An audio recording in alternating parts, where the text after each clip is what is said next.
What's going on, everyone? My name is Under the Radar, and welcome back to the NCP. The draft analysis went up last week, so this is week one. This is the craziest week one I think I've ever had in Draft League history because I'm going up against ShuckleKing, who is a phenomenal player.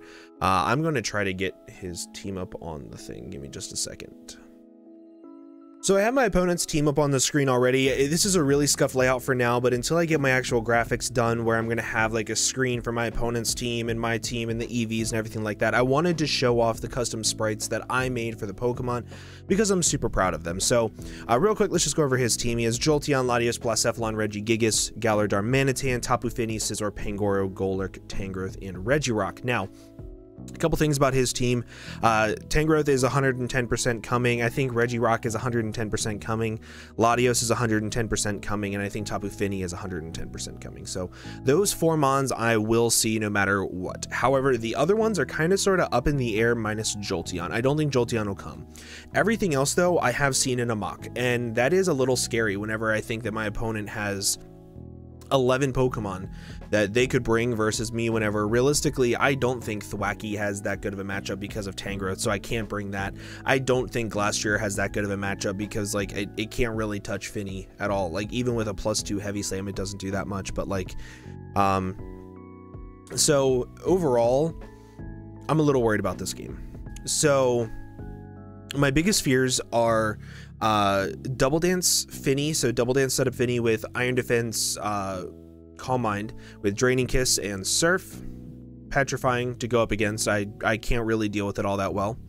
I'm very scared of Galar Darm. It's kind of a threat, but it's not too big of a threat because I feel like it has to be Choice Scarfed versus me in order to outspeed things like my Zeraora, my Galarian Zapdos, things like that. So overall, I think it has to be Scarfed, and I think that it won't be able to 2-KO my Blastoise, which is big.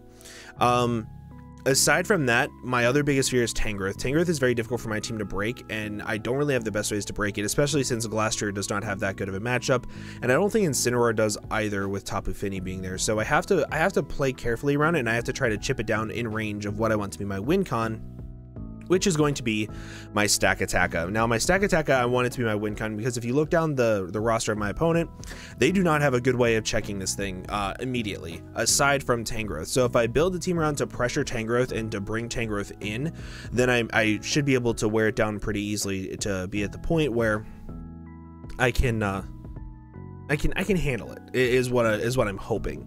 So Dry Ball, Heat Crash, Body Press, Trick Room. It is the best moveset versus them. Body Press is there for things like Regigigas, depending on how much speed investment it has. I played one game where a Regigigas was like max speed F AV, no speed IVs, no speed EVs, like sassy nature, or like knockoff Body Slam, like Superpower Earthquake, something like that. And it was super annoying, so I needed to have Body Press to be able to hit that. But if I get up one attack boost, which is what my IVs and EVs are for, is to be able to get the attack boost with Beast Boost, I'm able to essentially sweep through my opponent's entire team if I'm able to get one attack boost, just one. That's all I need. And I'm the Chople Berry, so I can actually set up on Latios, because Latios I think is one of those cleaner mons that my opponent is going to want to keep around until the end game.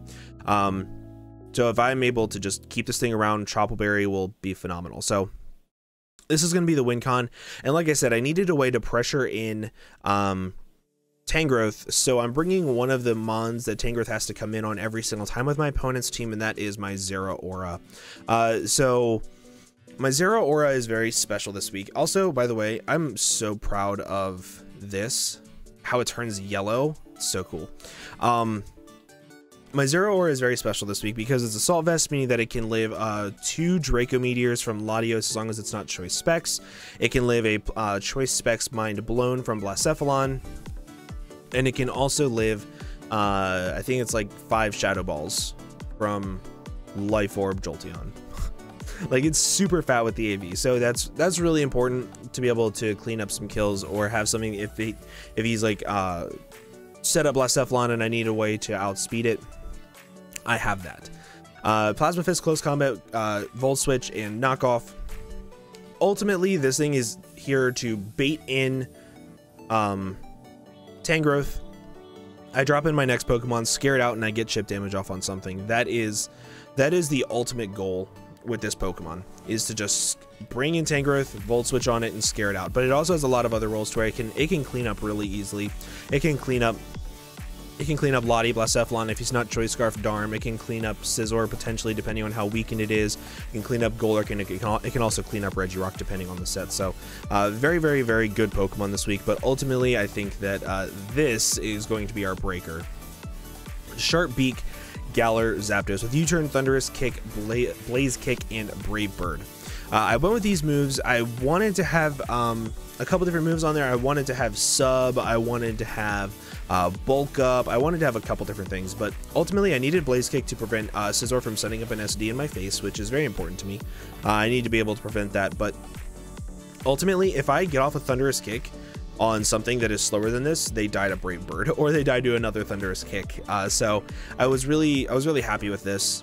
Ultimately, it breaks through my opponent's team super well. Like, there is not a single thing that they can go into that can take multiple hits from this thing, and that's pretty big. I really like this Pokemon for that, but again, this is going to be the breaker to try to take advantage of Tangrowth coming in and trying to chip down the team for STAK to sweep. So next up, we have my defensive core. I'm bringing Wigglytuff this week, and I'm bringing Play Rough, Knockoff, Wish, and Perish Song. I wanted to bring Protect, but there's a couple of issues with this. One, if he is Double Dance Finny, I do not want him to set up to +6/+6 and sweep my entire team. So I need a way to pressure that out with Perish Song. If it is Taunt Double Dance with Draining Kiss, I need a way to kind of sort of force him not to click Taunt versus me. Like if I click Play Rough and then I click Perish Song, he can only get up 3 boosts. If he is Trick Scarf Lottie and he tricks me a Choice Scarf, this set does not care about it anymore, because while being tricked into a Choice Scarf, I'm still not set up fodder for something because I click Perish Song instead, and then I prevent them from setting up and sweeping my entire team. But ultimately, it's there to just take hits from Blacephalon and Latios. I'm not 2-hit KO'd by Choice Specs Latios Psychic. Yeah, and I can take like 2 Choice Specs Flamethrowers, I believe, from Blacephalon. So super strong Pokemon this week in my opinion, and it kind of looks like Into the Spideyverse. Also inspirations for these, so I wanted a Demon Wigglytuff, so I wanted to be like black and red with Demon Eyes, and it kind of just turned more into the Spideyverse. Whatever. I wanted this thing to be inspired off of Thundurus with having the Electric Bird type feel to it, but I didn't want it to be like pure Electric Bird, so I did the Thundurus plus the Electric Bird. I just wanted this thing to be blue and black for whatever reason, and STAK has bricks.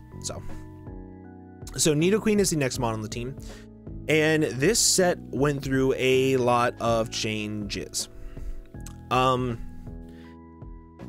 Originally I was like modest, pretty much max special attack, which whatever, it did a lot of damage to my opponent's entire team, but then I faced the Regigigas that was like super fat, and I couldn't really deal with it all that well. Then I was like pretty much max Fizz Def, but then Double Dance Finny swept me, so I needed a little bit of speed to prevent like Fizz Def Tapu Fini from sweeping me. Then I was like, you know what, screw it. I want enough special attack investment to be able to prevent Tapu Fini from sweeping me. I want enough special attack investment to be able to deal with Tangrowth, and I want enough special attack investment to be able to deal with Lottie if it switches in on an Ice Beam. So that's kind of where the 124 came from. It 2-hit KOs literally everything on my opponent's entire team aside from AV, Spadef, Regigigas, and it is able to pressure my opponent's team to the point where they can't deal with my offensive threats too well, depending on how I play it. But it is going to force a little bit of 50-50s because they're Pokemon that are weak to Earth Power. They have really good flying Pokemon or levitating Pokemon in Latios, so I need to be able to click Ice Beam pretty freely. Sludge Wave is pretty scary versus my opponent's entire team, especially if it's Sludge Wave into Earth Power. They don't really have a good switch in. So this Pokemon, I wanted it to be like an offensive breaker, but ultimately I think Zapdos is a little bit better because it can pivot with Zeraora. So I went with like a bulky breaker. It also lives 2 Earthquakes from things like Tangrowth and Regirock, which is pretty cool. And then last but not least, we have Blastoise. Also, Nidoqueen is inspired off of a ground poison type. Last but not least, we have Zapdos. Not Zapdos, Blastoise. Blastoise is here specifically to take hits from the Galar, Darman, the Scizor, and the Pangoro. Literally nothing else. This Pokemon does not do much else. It does have Roar for setup Tapu Fini, but So the big cycle that I'm hoping to get ShuckleKing into is I bring this thing in on Darm. Darm clicks Icicle Crash. Doesn't do more than 30% to me. I expect him to switch out into Tapu Fini. I flip turn into my Zeraora. They want to switch out again. I click Volt Switch as Tangrowth comes in into Zapdos. Zapdos then switches out Tangrowth switches out into Regirock. I click U-turn. I get in my Nidoqueen, and then I start to break. If I can get that cycle done 2 full times, if I can get it done 2 full times, I should win the game. It is that potent versus my opponent. It is super, super good. They have to play very offensively around the pivoting that I have with flip turn plus Volt Switch plus U-turn. So, but that is the team, guys, that I'm bringing to week 1 of NCP. I'm super proud of this team. I did a lot of mocks with it. I want to give a shout out to Jack and Ben for helping me out a little bit with mocks, but overall, I could not be happier with this team. I'm very proud of it.